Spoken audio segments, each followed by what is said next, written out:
So I had no intention of filming this video. I have other projects I'm working on trying to finish.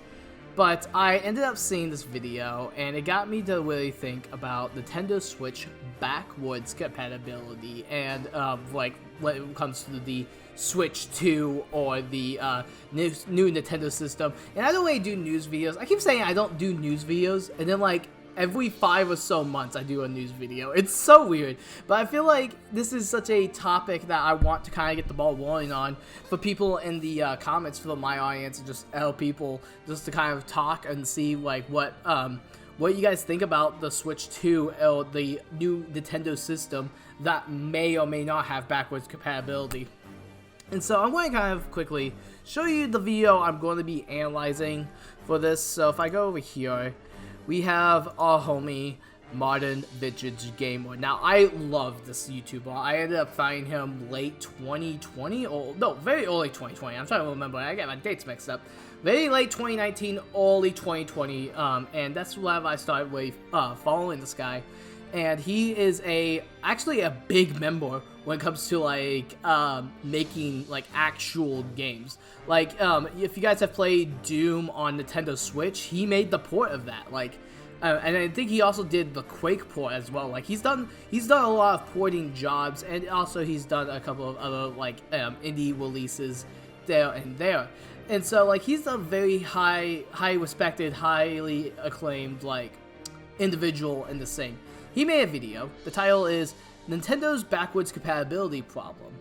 And he speaks from a technical side, the technicalities of, like, basically, like, if this new system comes out, is it even going to be really, like, possible? And because of, like, people like NVIDIA with the Tegra 1 chip, I'm not too familiar with like techno stuff like that. Like I will say I'm in the middle of like I know a couple of things, but I'm nowhere near a professional and I'm nowhere near a novice. If that makes any sort of sense, please let me know. But like this right here, this definitely sparked a lot of debates within like the gaming community apparently.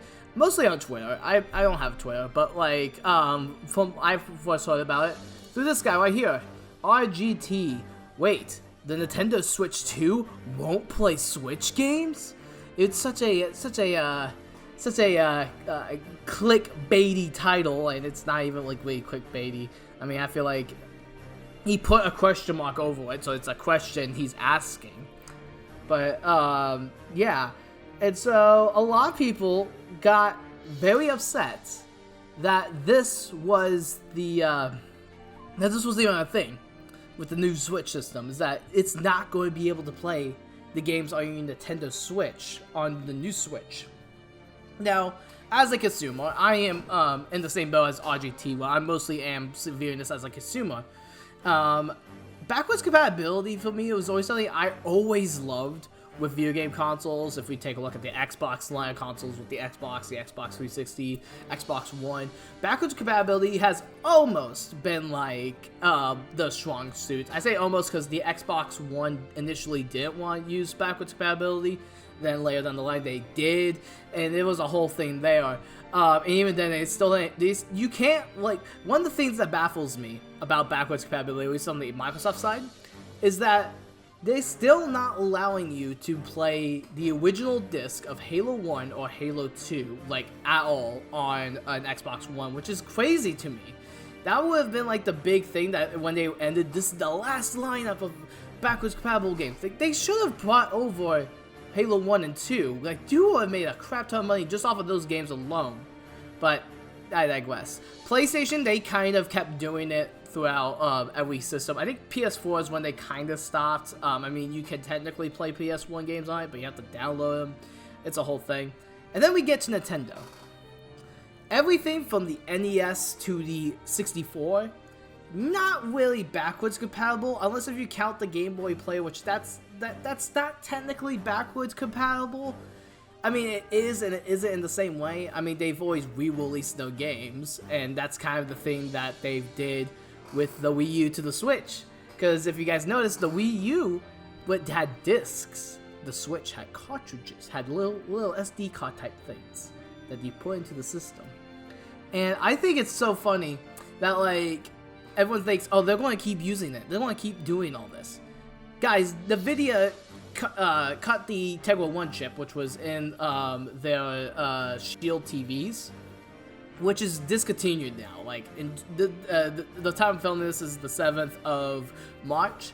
You can no longer get a Shield TV. Granted, I feel like if you could get like a used one, I feel like you could still want stuff off of it, but it's not like constantly being used anymore. Like, as a consumer, you're probably not going to be able to use that type of thing, like, at all. And so, and a lot of people are getting upset about this. Like, I was actually reading some of the comments in both of these guys' like, YouTube videos, and a lot of people have a bunch of, like, negative, like, they're just, like, out there attacking, like, both these content creators. I'm like, guys, it's okay. It's okay if we don't be able to get a full backwards compatibility. It's gonna stink for sure, yeah, because it's all these games you just got. But think about it when we went from the N64 to the GameCube. We had to get all those games back. No one was talking about backwards compatibility in 1999, 2001, like around that time. No one was freaking out that I won't be able to play Majora's Mask or Ocarina of Time or Mario 64 on the GameCube. No one was talking about that. And I feel like even similarly when the Wii was still in development, that did have backwards compatibility. No one was actually talking about it. At least, like, not the general audience. The people like us, like me and you, the person that's most likely watching this video, was probably talking about it, but not to the extent that they were talking about it. Like, the casuals. And now we live in an era where, like, the casuals just have a Switch. Like, I can't count the amount of times I've seen kids play on Nintendo Switch and have, like, the Switch lights or whatever.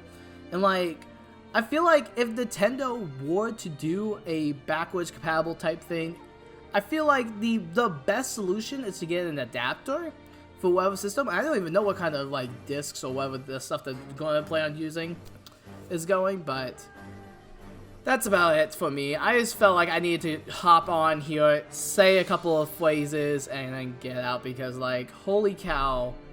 Why are you guys attacking this man right here? This right here, ladies and gentlemen, is a grown man. This guy right here, he works a job, he gets paid, like, he does his job, but, like, YouTube is not his job. This isn't someone that just does, like, YouTube videos. Like, he has an actual paying job working in tech, which is what his channel is based off of.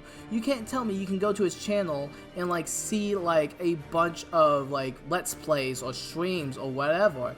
Like, these are just, like, actually, like, videos about him talking about, like, homebrew, talking about, like, the, from Laserdisc to floppy disks, PS4 emulation, before Street Fighter. Like, he has, like, stuff like this where he's talking about more of the tech-based